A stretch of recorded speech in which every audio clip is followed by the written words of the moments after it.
channel Bahagia Dunia Akhirat. Klik like, subscribe dan tekan loncengnya.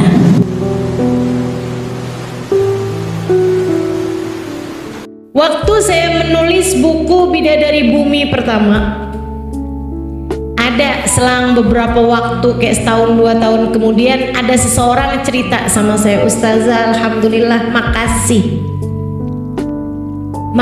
Ustazah sudah menuliskan buku Bidadari Bumi." Saya bilang, "Kenapa gitu?" Dia bilang, "Teruslah menulis Ustazah. Saya karena baca buku Ustazah, saya bisa tidur." Saya nganggapnya kayak yang cuman bisa bikin tidur. Saya pikir bikin ibadahnya jadi hebat gitu kan. Saya pikir buku Ustazah sangat menginspirasi sehingga saya mendapatkan pencerahan. Tapi dia cuma bilangnya buku Ustazah bikin saya bisa tidur. Saya bilang, "Oh, Ustazah jangan salah, saya nggak bisa tidur 15 tahun lamanya." Saya bilang, "Kenapa gitu?" Dia pun mulai bercerita. Dia bilang, "Saya Ustazah waktu itu 15 tahun lalu, seorang istri dengan 2 orang anak dan seorang suami yang bekerja dengan mapan di sebuah perusahaan yang terkemuka di Jakarta." Dia bilang, "Kami udah punya rumah di sebuah komplek, mapan lah secara duniawi, anak 2 lucu-lucu, yang 1 masih merangkang." Dia bilang, "Satu malam saya ada diundang pesta sama salah satu kawan saya. Saya bilang sama suami saya malam ini mau pergi pesta." Suami saya kayak keberatan gitu. Saya bilang, "Kamu jangan egois jadi orang. Kadang-kadang kamu kalau mau pergi sama teman-teman kamu saya izinin, kenapa giliran saya yang mau jalan kamu malah nggak bolehin gitu. Pokoknya saya mau pergi, jangan gitu jadi orang egois begitu, nggak boleh." Dia bilang, saya pun pergi dengan sepertinya suami yang sedang keberatan sama saya. Pesta dilaksanakan di sebuah restoran mewah. Dia bilang, teman-teman saya mulai bubar jam 9, setengah 10.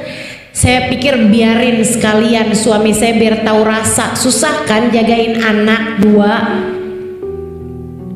Saya sengaja nggak pulang-pulang sampai di atas jam 10, setengah 11-an baru saya setir mobil pulang ke rumah. Waktu saya masuk komplek, saya lihat kenapa itu rame sekali. Ada mobil pemadam kebakaran berjejer-jejer. Saya panik. Saya pikir siapa yang rumahnya kebakaran, dan saya pingsan ketika saya menemukan ternyata yang kebakaran, hangus, kebakaran semuanya adalah rumah kami. Saya pingsan, bangun-bangun saya di rumah sakit. Ketika saya sadarkan diri, saya berharap agar saya pingsan kembali tanpa pernah terbangun lagi.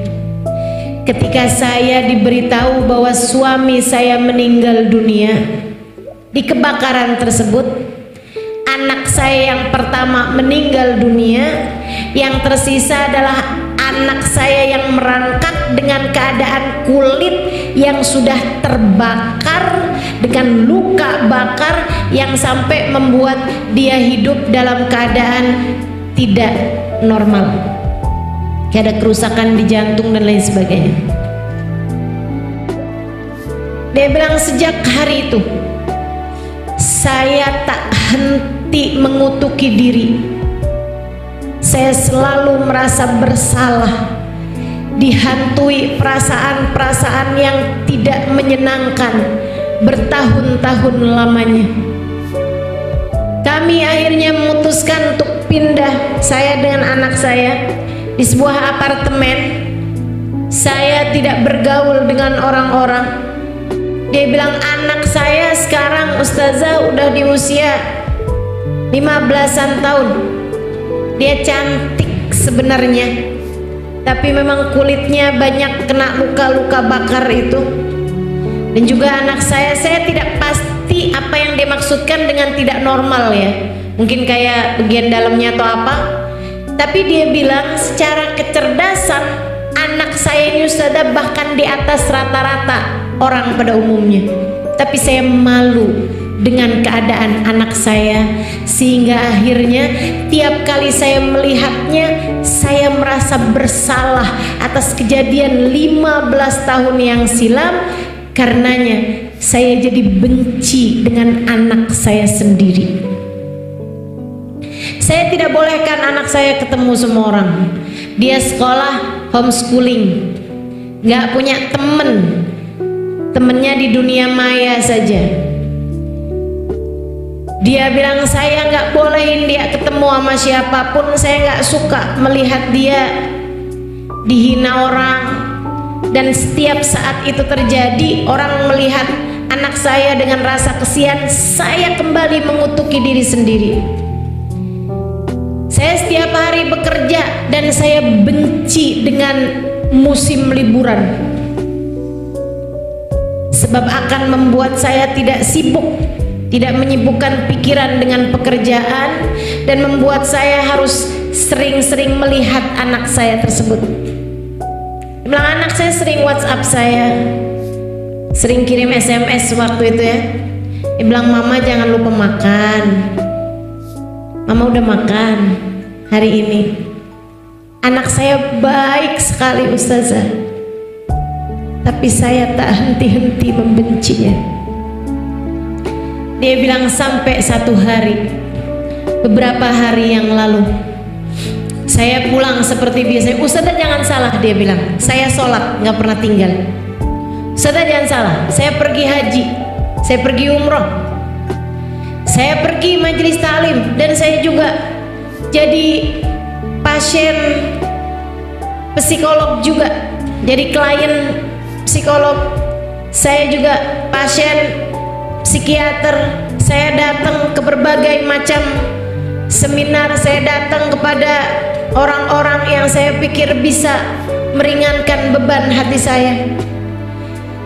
Dia bilang tapi itu semuanya tidak ada, atau belum, tepatnya belum ada yang berhasil buat saya. Dia bilang sampai satu hari saya pulang di larut malam, habis kerja sengaja tar deh tunggu biar nggak macet. Saya pulang malam hari, dia juga tunggu biar anak saya tuh kayak udah tidur gitu, jadi saya nggak harus lama-lama ngobrol sama anak saya.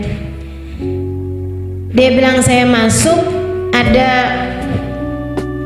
paketan di kamar, di rumah, di apartemen mereka. Saya liatin dari teman saya biarin aja. Saya buka, isinya buku Bidadari Bumi, Halimah Lidrus. Siapa nih, nggak terkenal. Dia bilang saya pun pergi nemuin anak saya, secium keningnya, kayaknya dia udah tidur atau nggak tidur, saya nggak tahu.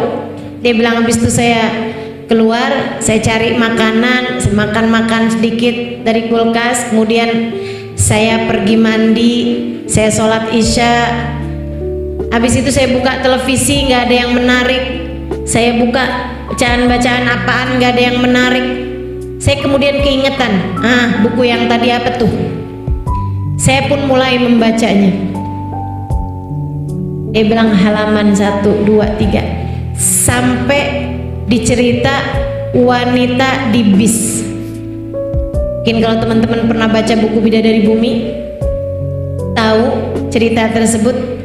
Saya menceritakan tentang seorang perempuan yang naik bis barengan sama saya. Kami hanya berdua, jadi saya ketinggalan bis.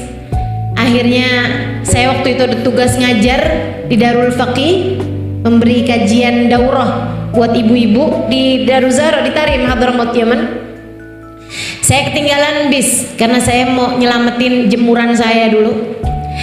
Akhirnya saya ke sana, bisnya udah jalan. Saya telepon Darul Mustafa, minta dikirimin kendaraan. Yang datang bis yang tadi isinya 60 orang, saya sendirian naik di bis tersebut. kan udah kosong, udah pada berangkat semua. Di tengah jalan ada perempuan berhentiin mobil, berhentiin bis tersebut, dia pun masuk. Seneng banget saya, ada temennya.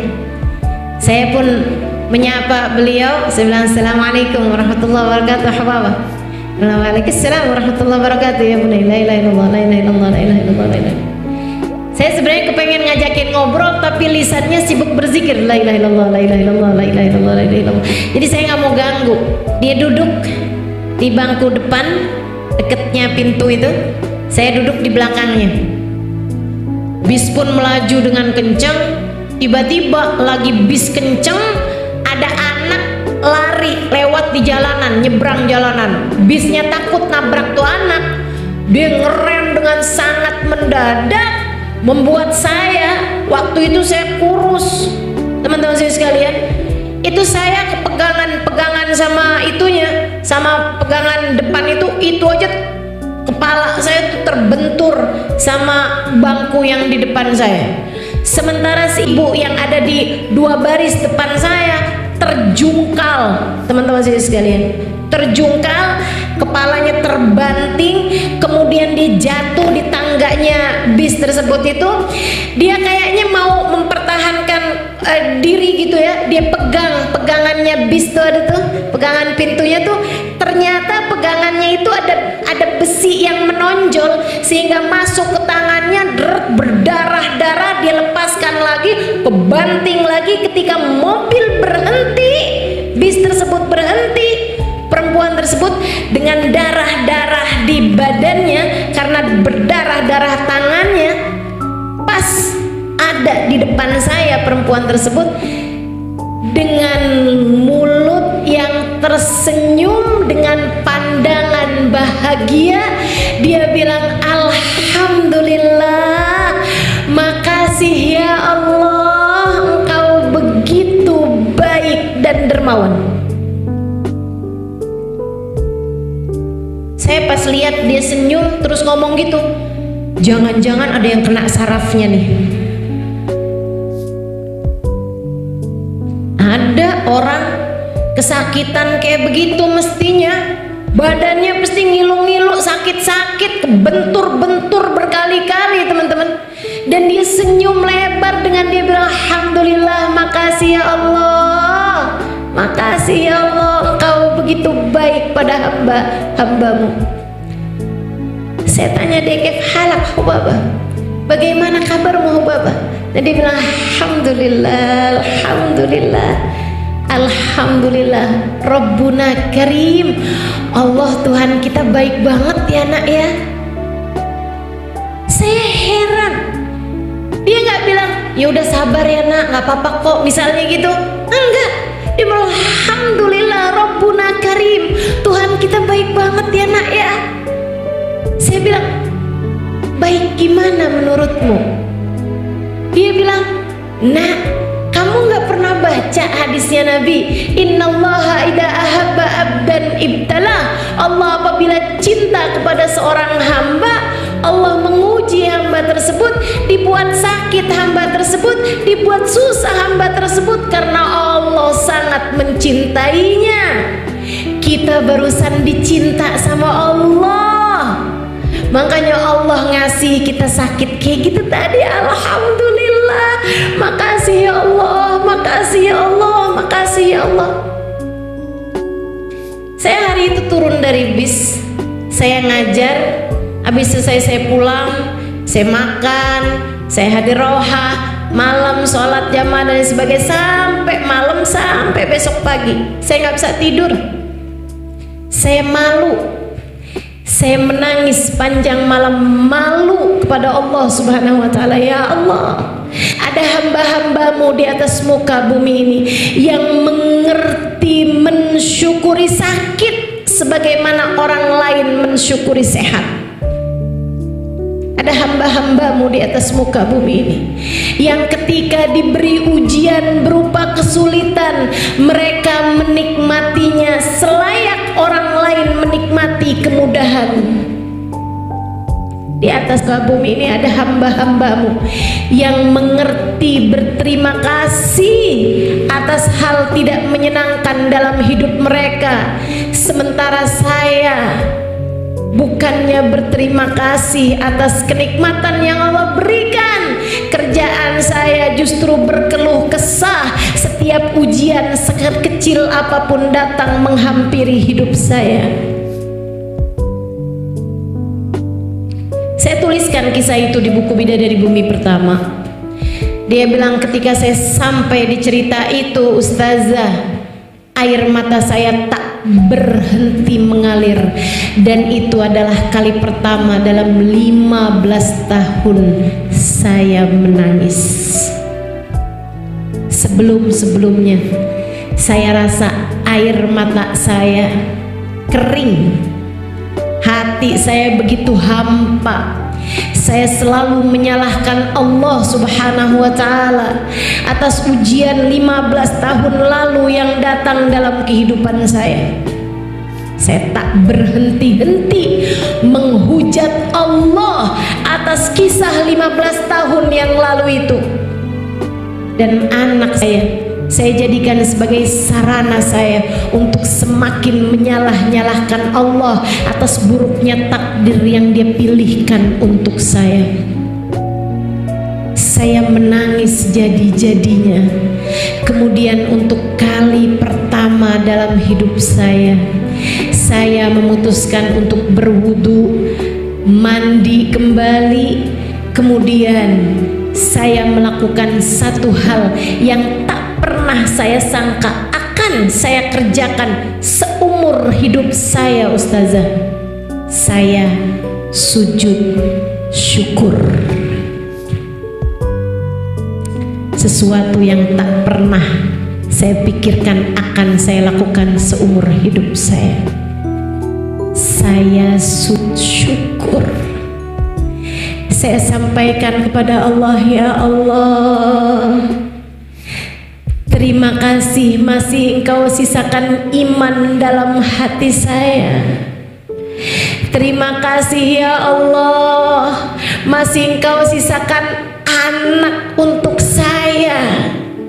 Terima kasih ya Allah, masih Engkau biarkan saya sholat menghadap kepadamu. Meski seburuk ini pemikiran saya tentang-Mu selama ini, ya Allah, terima kasih. Betapa tak pernah kurang-kurang sebenarnya Engkau memberikan kepada saya selama ini.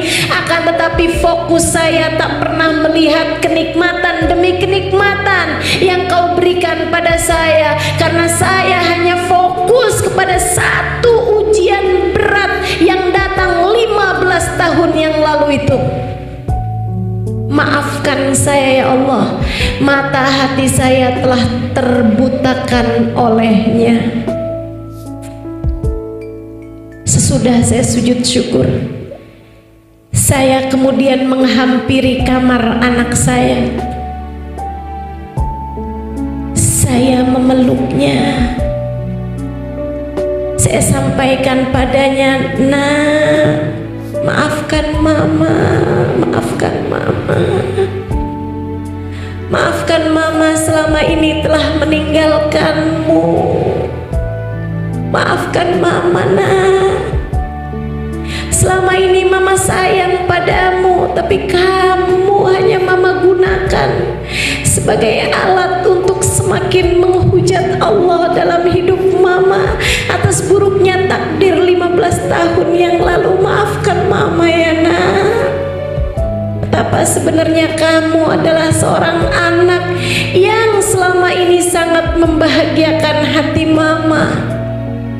Mama menganggapmu sebagai musibah, padahal sebenarnya kamu adalah karunia terindah yang Allah berikan dalam kehidupan mama. Maafkan mama sayang, maafkan mama." Saya pelukin dia dengan air mata yang terus membanjiri pipi saya. Anak saya balik menangis. Kemudian ia berkata, "Ya Allah, terima kasih. Akhirnya doaku Kau ijabah menangis bersama-sama Ustazah.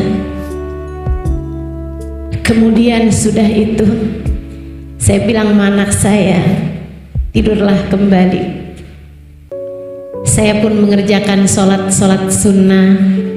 Kemudian saya ambil buku Ustazah kembali. Kedengaran adzan subuh, saya pun mengerjakan sholat subuh. Sesudah itu saya lanjutkan kembali membaca buku Ustazah. Dan entah di halaman keberapa saya jatuh tertidur. Sesuatu yang dalam 15 tahun saya tidak bisa tidur kecuali sesudah mengkonsumsi pil-pil tidur. Kamu mau menderita? Gampang. Gampang. Fokus aja sama ujian yang datang dalam kehidupanmu, kekurangan yang Allah berikan padamu, kemudian bandingkan dengan orang-orang lainnya, hidupmu pasti akan menderita. Kamu mau bahagia, mau merasakan manisnya iman? Gampang. Nabi Muhammad telah memberitahukan caranya. Man radhiya billahi robba, ridholah dengan apapun yang datang dalam kehidupanmu. Ingat teman-teman sekalian, tak ada siapapun punya kehidupan yang ideal. Hidup di dunia ini tak pernah ideal untuk siapapun. Kalau nggak diuji sama keluarga, nanti diuji sama suami. Suami baik, ujiannya datang dari mertua. Mertua baik, ujiannya datang dari ipar. Ipar semua orang baik, ujiannya datang dari kemiskinan. Kemiskinan enggak juga, ujiannya datang dari sakit. Semua orang pasti diuji, karena memang dunia ini bukan tempat sebagai kita kembali. Dunia hanyalah persinggahan, semoga menuju surga. Terima kasih, semoga bermanfaat dan sampai jumpa di video selanjutnya.